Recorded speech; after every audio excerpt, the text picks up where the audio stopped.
السلام علیکم ورحمۃ اللہ وبرکاتہ۔ ایک بہت ہی دلچسپ اور حیران کن خط ہے، آپ بھی سنیں اور ایمان تازہ کیجیے۔ واقعہ کچھ یوں ہے، ناصر الدین شاہ کا زمانہ ہے تہران وغیرہ کے اندر، اور یہ جو خط تھا جس کا میں واقعہ بیان کر رہا ہوں آپ سے، یہ گلستان میوزیم تہران جو ہے اس کے اندر بھی موجود ہے۔ یہ خط ہوتا یہ ہے کہ ایک بہت ہی نادار طالب علم دین کا، جو ساتھ ساتھ علم بھی حاصل کر رہا ہے اور ساتھ ساتھ غربت کی وجہ سے ایک مشقت کا کام ہے اس میں لگا ہوا ہے، تو ایک سوچ آتی ہے، اسے ایک فکر آتی ہے۔ فکر کیا آتی ہے کہ قرآن مجید میں آتا ہے وَمَا مِن دَابَّةٍ فِي الْأَرْضِ إِلَّا عَلَى اللَّهِ رِزْقُهَا، روئے زمین پر جو بھی مخلوقات میں سے ہے، اللہ تبارک و تعالیٰ پر اس کا رزق ہے، اس کے رزق کا وعدہ رب تعالیٰ نے لیا ہوا۔ اسی طرح ایک اور آیت کے بارے میں غور کرتے ہیں، ان اللہ لا یخلف المیعاد، اللہ تعالیٰ اپنے وعدے سے نہیں مکرتے ہیں۔ تو سوچتے ہیں کیوں نہ میں اپنا دکھڑا رب تعالیٰ کو سناؤں، کیوں نہ میں اپنا رب تعالیٰ سے کچھ باتیں کروں، اپنا درد اپنا غم بیان کروں۔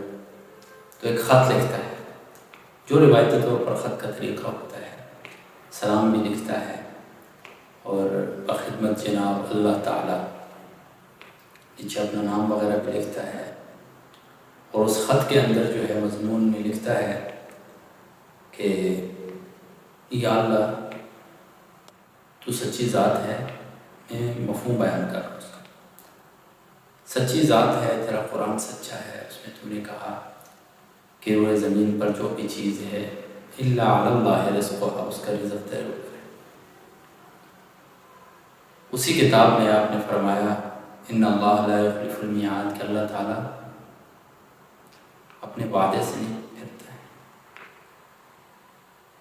تو کہتا ہے کہ میری مفلسی، میری غربت آپ کے سامنے ہے، میں آپ سے اور کچھ نہیں مانگتا ہوں سوائے ایک یہ کہ ایک مجھے آپ نیک صالح زوجہ عطا کریں، ایک سواری کے لیے ٹانکا دے دیں، اور تجارت کے لیے مناسب مال دے دیں مجھے۔ مادیات کی یعنی اس نے مطالبہ کیا رب تعالیٰ سے۔ اب خط تو لکھ لیا اس نے، اب سوچ رہا ہے کہ یہ خط رب تعالیٰ تک کیسے پہنچے گا،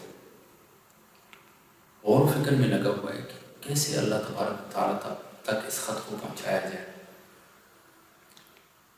تو اچانک ذہن میں آیا کہ مسجد اللہ کا گھر ہے، تو اللہ کے گھر تک پہنچا دیتا ہوں، وہاں سے آگے رب تعالیٰ خود پڑھ لیں گے، وہ رب تعالیٰ کا گھر ہے۔ تو قریب میں جو مسجد تھی اس میں چلا گیا، ناصر الدین شاہ کے جو تہران میں اس نے ایک مسجد بنوائی تھی، اس میں چلا گیا، اور اس کی چھت کے اوپر وہ خط چھوڑ کے چلا کہ خط یہاں پر چھوڑ دیتا ہوں، رب تعالیٰ خود پڑھ لیں گے۔ اچانک وہاں سے ایک دو دنوں میں قافلہ جا رہا تھا، شاہی مسجد کے پاس سے گزر رہا تھا کہ وہاں سے ہوا چلی، وہ خط مسجد کی چھت سے اڑا اور جو شاہ تھا اس کی گود میں آ گیا۔ شاہ نے کھولا تو حیران و پریشان ہو گیا کہ اللہ تعالیٰ کو کسی نے خط لکھا ہوا۔ تو جب وہ سارا کچھ پڑھتا ہے تو حکم جاری کرتا ہے، اب وہ شکار کے لیے جا رہا تھا، اس نے وہ سارا کچھ ملتوی کر دیا اور حکم جاری کرتا ہے کہ فلاں شخص کو بلایا جائے جس نے یہ خط لکھا ہے۔ اس شخص کو بلایا جاتا ہے اور کہا جاتا ہے کہ آپ نے اللہ تعالیٰ کو خط لکھا تھا، اللہ تعالیٰ نے ہمیں وہ خط بھیج دیا ہے، اللہ تعالیٰ ہی کی جانب سے ہمارے پاس آیا ہے، اب آپ کی تمام تر ضروریات ہم سارا کچھ پورا کریں۔ چنانچہ اس کی جتنی بھی وہ چیزیں لکھی ہوئی تھی، اس نے اپنی ضروریات لکھی تھی، وہ ساری کی ساری سرکاری خزانے سے بادشاہ کی جانب سے پوری کی گئی۔ دیکھنے کو تو ویسے ایک واقعہ ہے اور نہ اس ایک نادار طالب علم نے جو مانگا تھا وہ مادیات، اتنی بڑی چیزیں نہیں مانگی تھیں، لیکن ذرا غور و فکر کیا جائے تو اس واقعہ سے ہمیں بڑے اسباق ملتے ہیں۔ اس واقعے سے ہمیں توکل، اخلاص اور یقین ملتا ہے کہ اس دین کے طالب علم کا کتنا زیادہ، کتنا اخلاص تھا رب تعالیٰ کے بارے میں، کیسا یقین تھا کہ وہ اٹھ کھڑا، یقین تھا، رب تعالیٰ کی طرف خط لکھا اور رب تعالیٰ نے پورا کر دیا۔ اور یہ سبق بھی ملتا ہے کہ اگر کوئی شخص رب تعالیٰ کو اخلاص کے ساتھ، یقین کے ساتھ، توکل کے ساتھ یاد کرے گا، رب تعالیٰ ضرور جواب دے گا، رب تعالیٰ ضرور اس کی سنے گا۔ کیا ہم اس کے بندے نہیں ہیں؟ کیا ہماری ضروریات نہیں ہیں اس طرح کی؟ کیا روزمرہ زندگی ہم نہیں گزار رہے ہیں؟ کیا ہمارے اندر ہی کچھ لوگ ہیں جو رات کو پیٹ بھر کر سوتے ہیں اور کچھ ایسے ہیں جو بھوکے پیٹ سوتے ہیں؟ ضرور۔ کیا ہم رب تعالیٰ کو خط نہیں لکھ سکتے ہیں؟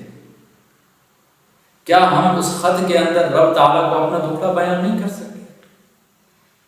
کیا ہم اتنے کمزور ہو چکے ہیں، رب کے ساتھ ہمارا تعلق اتنا گر چکا ہے کہ ہم رب تعالیٰ کو نہیں پکار سکتے ہیں؟ اور کیا وہ رب تعالیٰ ہماری نہیں سنے گا؟ گناہگار ہونے کے باوجود بھی نہیں سنے گا؟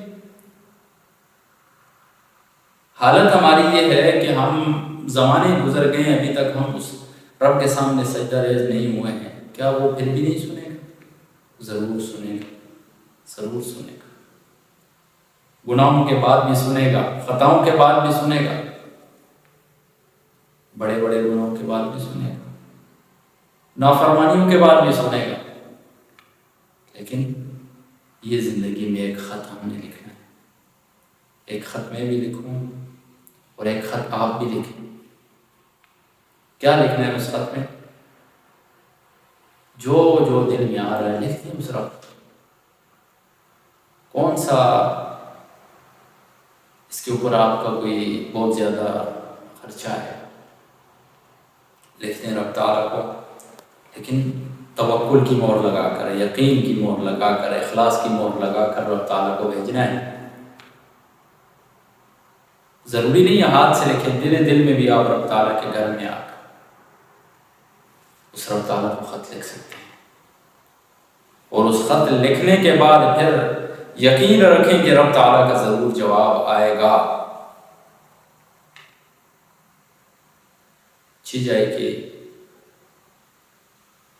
اگر ایسا موقع آ جائے، وہ وقت آ جائے کہ انسان کی آخری ہچکی ہو، اس سے پہلے ایک خط آپ بھی رب تعالیٰ